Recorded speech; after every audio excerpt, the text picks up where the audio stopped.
this video, I want to take a look at how to create a bar-in-bar chart in Tableau.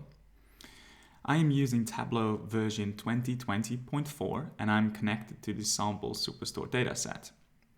A bar-in-bar chart is a great visualization type to show or compare values. For example, 2 years.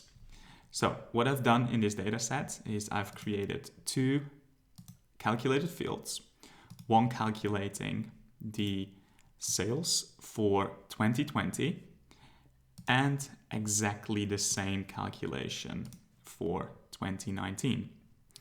This allows me to compare these 2 years.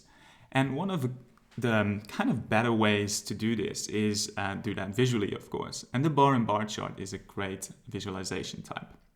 So what I'm going to do is I'm going to look at a dimension that has quite a few members. So for example, subcategory. And for each of these subcategories, I want to compare how much we've sold in 2020 versus, for example, in this case, 2019. So I'm also going to drag 2020 to columns and 2019 sales to columns as well. This has now created 2 bar charts or 2 sections of bar charts next to each other. But this is not that good for comparing your sales. So we need to use a function called the dual axis. But first I'm going to use the drop down here on all and set it from automatic bar to fix it to bar. Otherwise you'll see that, for example, Tableau changes these mark types into circles. Then I'm going to the 2019 sales and I am going to dual axis. This basically overlays the 2 bars, so they're now on top of each other. One of the things that is essential for this is to make sure that your axes are synchronized. So right click on any axis and say synchronize it. This means that now, for example, here you can see 55K is right above 55K as well. Let's make this entire view.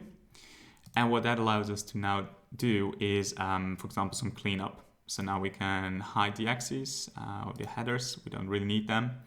Then we can use the sort buttons. There are a few ways to sort, but for example, there we go.